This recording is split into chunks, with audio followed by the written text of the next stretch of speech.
Radio Raheem with Chris Billam-Smith. Well, this is the first of the many days leading up to the final answer that we will get for Eubank Ben. However, for you, this is still a massive stage, and it's an important fight. Coming back off of a loss, of course, that first fight back means a lot. And it probably is more difficult this time around because you were in the mix to potentially make your way to undisputed. What do you feel like Saturday night can do for you to get you back in that mix of unifying cruiserweight championships, challenging, and potentially back on the road to undisputed? Yeah, you know, that's the plan, is to look good Saturday, get the win, and then straight back at world titles. I think that's with the governing bodies rankings, but also where I've been in my career and what I've done. I think that's I'll be straight back in there. Now, it wasn't your first loss that you suffered against Zurdo. However, you avenged your first loss, and that's what set up the Zurdo fight. So you've been through that before. How is it different this time, if it is different? It's slightly different because, you know, I got beat against Zurdo. I didn't think I'd lost against Richard Rakpo the first time. So that in that way it's slightly different, and it's at a higher level. But yeah, a lot of learning. I probably learned a lot more in the Zurdo fight than I did in the Richard loss. So I think I've become a much better fighter because of it. Was it a struggle mentally to get back prepared to challenge and fight again, to accept this defeat and get back on the road, back right?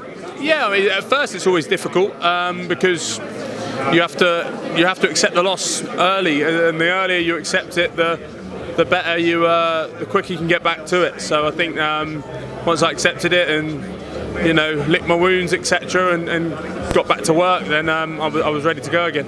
Obviously, this won't be a rematch, but it will be a chance for you to fix whatever you thought might be the flaws and tighten up whatever you thought might have been loose. Where did you see that needed to be corrected to bring a better Smith forward the next time out? Just a more well-rounded. I was a little bit too one-dimensional in the last fight, and I thought it would work, and I thought it would, but the issue is we were relying on it working late on, and it didn't. So yeah, it was a more well-rounded fighter.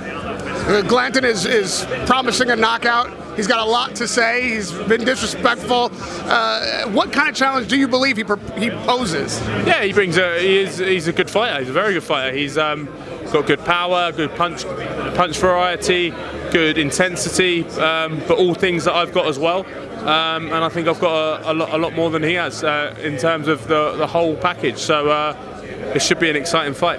How do you react, or how do you feel when you hear him say he's going to knock you out so easily and talk trash about your abilities? I'm used to it. People have said that for years, so yeah, that's fine. It's, you know, it's not about talking. It's about what happens in the ring. There was a window of opportunity for almost any cruiserweight just a week or so ago when Badou's Jack opponent wasn't available. Did you try to step in there? Did you have any conversations about potentially getting another title shot immediately? Yeah, I messaged Ben Shalom immediately saying get me that fight. I know we had a contracted fight, but I want to get back to winning world titles, and I thought, well, I can get straight back in there. It's a week after my fight. So yeah, get the job done Saturday, and who knows, one of them might pull out next week and I can jump in then. Do you think you were considered? No, I don't know. I doubt it, but you know, I've got a contracted fight, so I understand. Badou has said, you know, you British lads are making a lot of noise, but he's on his way to undisputed. Where do you think you enter the conversation again, potentially challenging for a world title at cruiserweight? I don't know. From what I gather, I think Jai and Zurdo are likely to fight each other. So who knows if Badou Jack needs to fight, or the winner of next week needs to fight in the meantime, then I'll be your man next week. McKillian is the one who got the call, and he's stepping against Badou Jack. How do you see that fight going?